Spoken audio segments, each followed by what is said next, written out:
Oke ya, gimana kabarnya hari ini? Alhamdulillah Bu, baik. Tadi gimana sebelum kesini apakah ada kegiatan terlebih dahulu? Ada Bu, seperti biasa saya bekerja di pabrik. Perjalanan kesini gimana, lancar?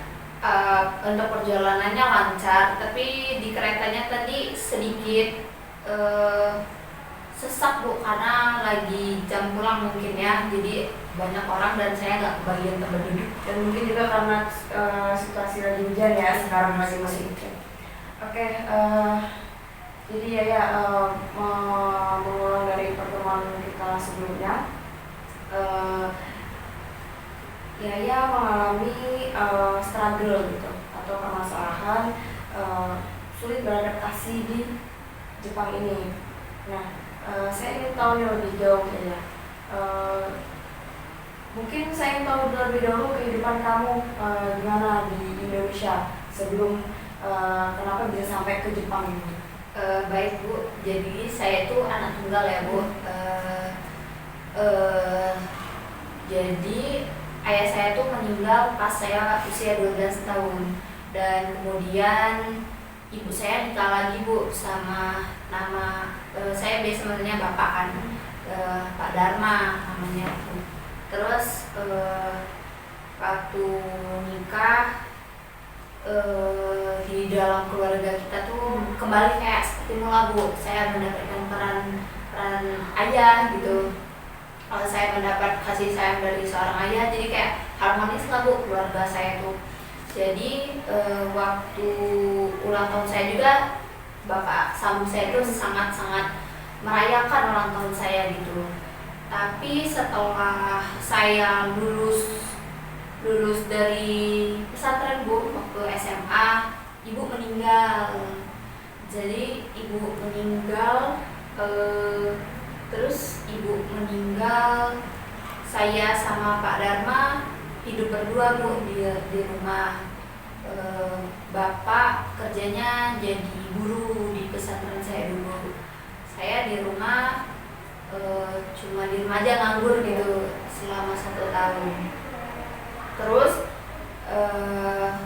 saya ngerasa kok saya gini-gini aja gitu. Jadi terus ada teman saya yang tiba-tiba kepikiran untuk ngajak yuk kerja di Jepang gitu. Jadi awalnya dari ajakan teman. Ya, jadi teman saya ini udah temenan dari kecil ya Bu. Terus dia ada brosur atau ada informasi gitu ya Bu. Dia kasih saya, terus dia bilang di Jepang yuk gitu.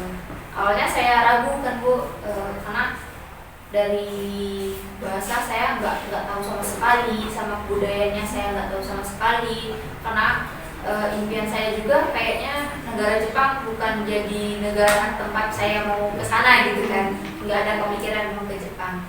Tapi setelah saya pikir-pikir lagi, kalau saya di Indonesia aja gini-gini aja, kayaknya saya nggak jadi apa-apa gitu. Setelah saya diskusi sama bapak sebenarnya nggak kasih ya Bu, karena tinggal saya sendiri gitu kan, sebagai anaknya. Tapi saya berusaha mencoba meyakinkan bapak, terus bapak kasih izin Bu. Terus kita udah daftar nih sama teman saya, kita ada kursus bahasa selama 3 bulan, baru deh kita berangkat ke Jepang. Kursus 3 bulan itu dari lembaga tempat kamu mendaftar atau di luar lembaga tempat kamu mendaftar? Di luar lembaga Bu, karena kayak dia tuh kayak ada, nggak tahu ya Bu, ada akun Instagram, kita juga namanya, kita cari-cari searching, terus terpercaya nih kita belajar. Tapi sebelumnya kita daftar dulu, tapi syaratnya ya harus bisa bahasa gitu. Jadi kamu daftar kerja dulu, kemudian ada persyaratan harus bisa bahasa, baru kamu kursus bahasa. Nah, untuk kursus bahasa itu sendiri bagaimana sistemnya? Jadi kita datang ke kelasnya Bu, kayak kita ngeles pada umumnya gitu. Di situ pertemuannya seminggu 3 kali paling banyak Bu, selama 3 bulan. Terus ada ujiannya juga. Kalau udah lulus dapat sertifikat. Nah sertifikat itu Bu yang kita untuk memenuhi berkas untuk kita daftar kerja tadi. Itu tempat lesnya tuh jauh dari rumah atau gimana, dekat? Jauh sih Bu, lebih di kotanya lagi. Kalau saya kan agak di kampungnya.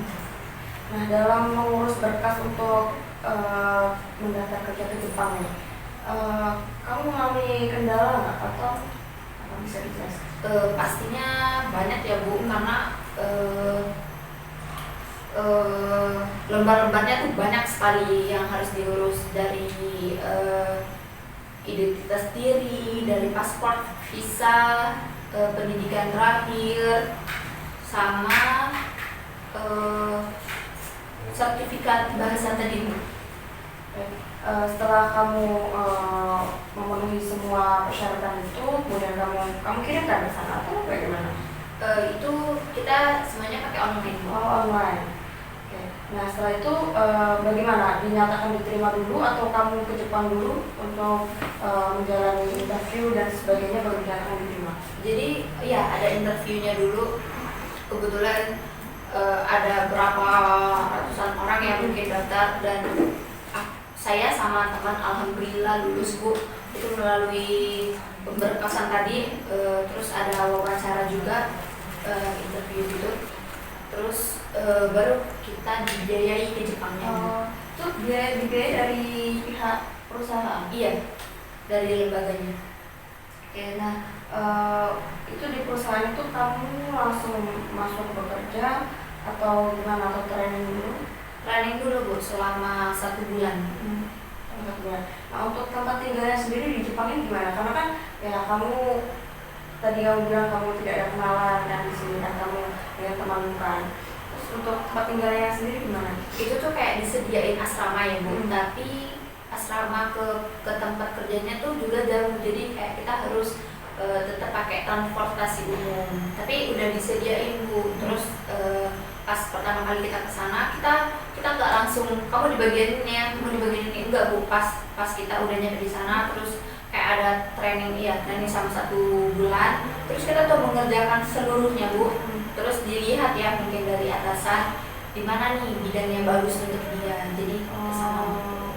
Jadi training dulu ya. Nah, selama di Jepang nih, untuk kehidupan kamu di Jepang tentunya berbeda dong dengan kehidupan dan budaya kamu di Indonesia, di kampung halaman. Kamu di Indonesia itu di mana? Saya di di Pulau Jawa ya Bu, tempatnya di Jawa Timur, di Madura nih. Oh, di Madura. Oke. Nah, ada nggak sih hal yang benar-benar kamu rasain berbeda banget di Jepang dengan budaya kamu sebelumnya?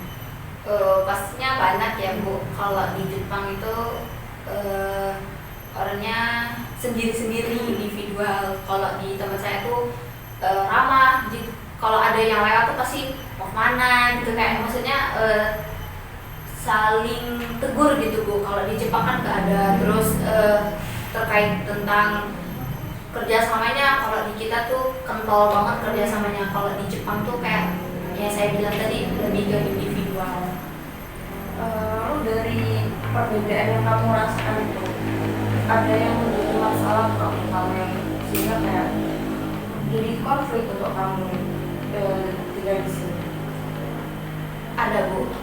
Yang pertama tadi tentang intonasi nada, intonasi bahasanya. Kan di Jepang tuh kalau ada yang lebih tua, jabatannya lebih tinggi, itu harus berbeda lagi intonasinya sama yang sesama pekerja gitu.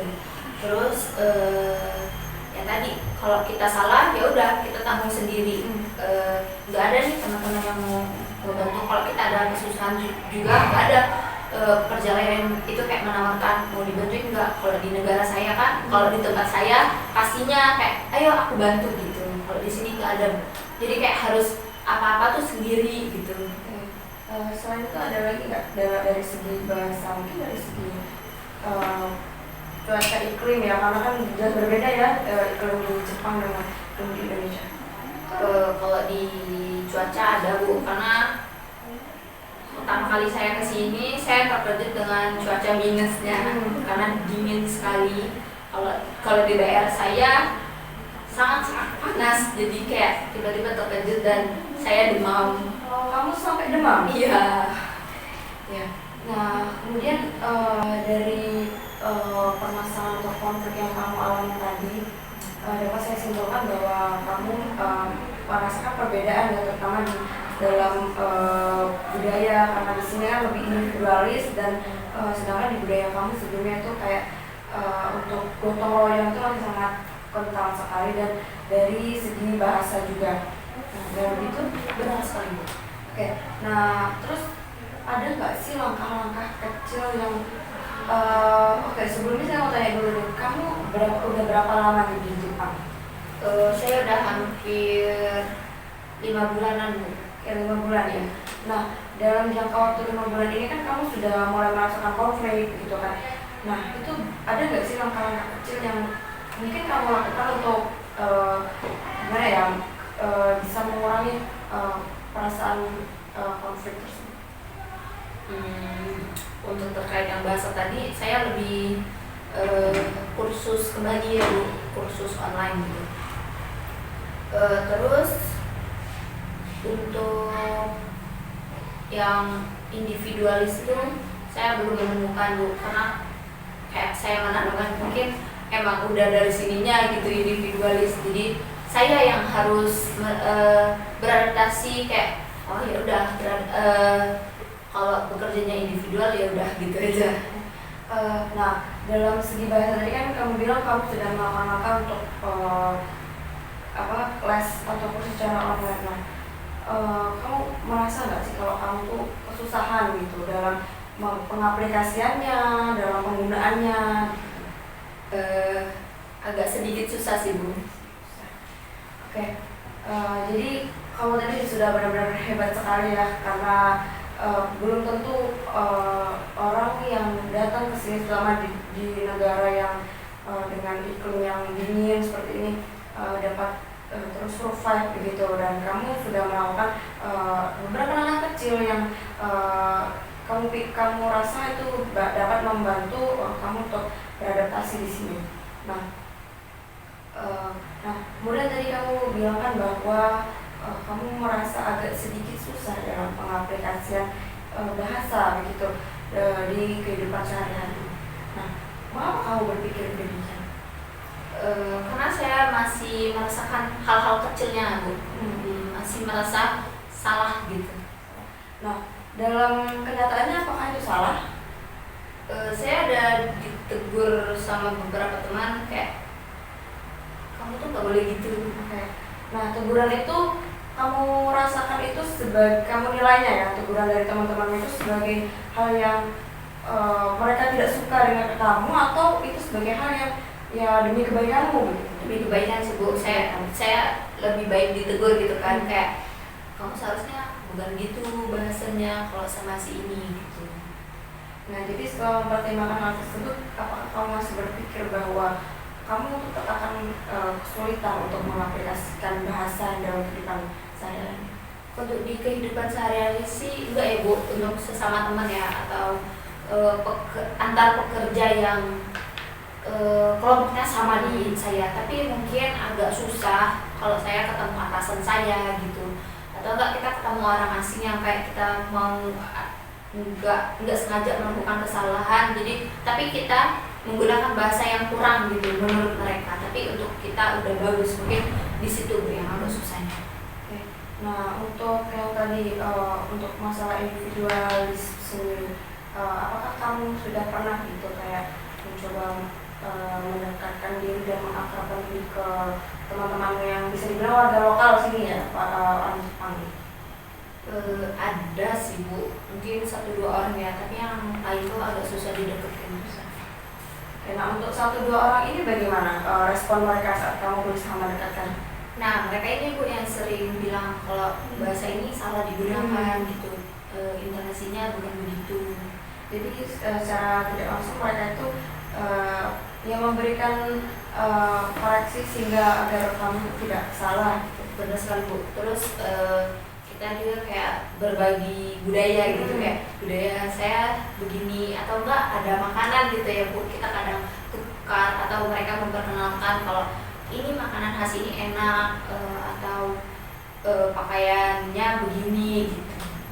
Oke. Nah, jadi saya ingin tahu nih dari kamu sendiri, apakah kamu ada terpikirkan gitu atau terbayang kayak gimana sih langkah-langkah mungkin yang bisa lebih masif lagi nih yang dapat kamu gunakan agar bisa membuat kamu tuh lebih cepat lagi beradaptasi selain dari langkah-langkah yang sudah kamu lakukan. Mungkin saya harus lebih sering bergaul sama warga lokal sih Bu, kayaknya.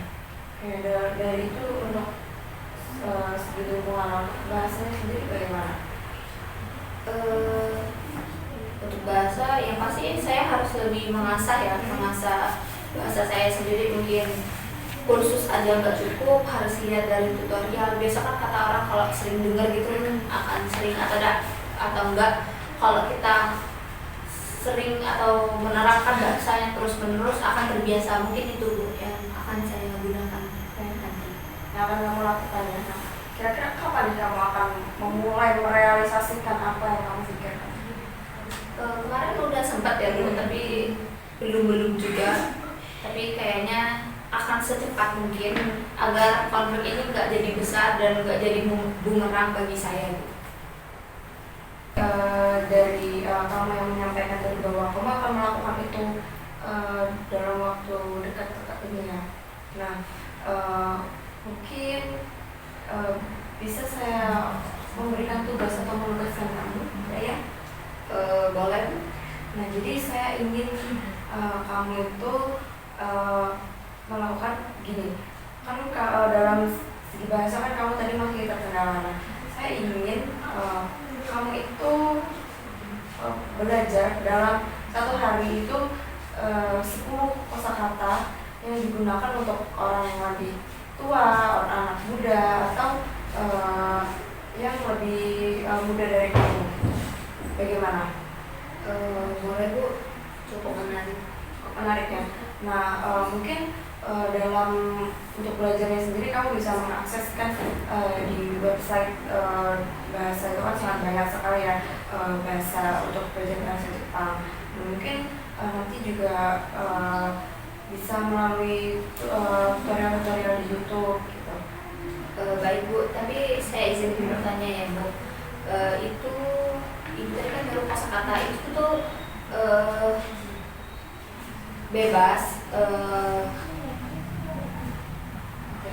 Ya kayak gimana? Ya bebas sih, kayak ya percakapannya biasa digunakan sehari-hari aja lah. Nah, mungkin nanti 2 minggu ke depan kita akan ketemu lagi dan kamu bisa nih memberikan progres ke saya. Apa aja sih yang udah menjadi kemajuan kamu gitu. Baik Bu, akan saya coba mungkin ya. Oke, ya mungkin di sini dulu nih, sampai sini dulu pertemuan kita. Kita akan ketemu lagi 2 minggu ke depan dengan tugas yang sudah saya berikan ya. Dan saya harap tugas ini bukan menjadi beban untuk Yaya, tapi dapat menjadi motivasi dan mendorong Yaya untuk dapat lebih semangat lagi untuk beradaptasi dengan budaya di Jepang. Baik Bu, terima kasih karena udah mau ada pertemuan ini. Terus mungkin tugas dari Ibu tadi akan bermanfaat bagi saya, mungkin supaya saya nggak males-males lagi untuk belajar yang mau saya terapkan nantinya. Baik, kita akhiri sesi ini.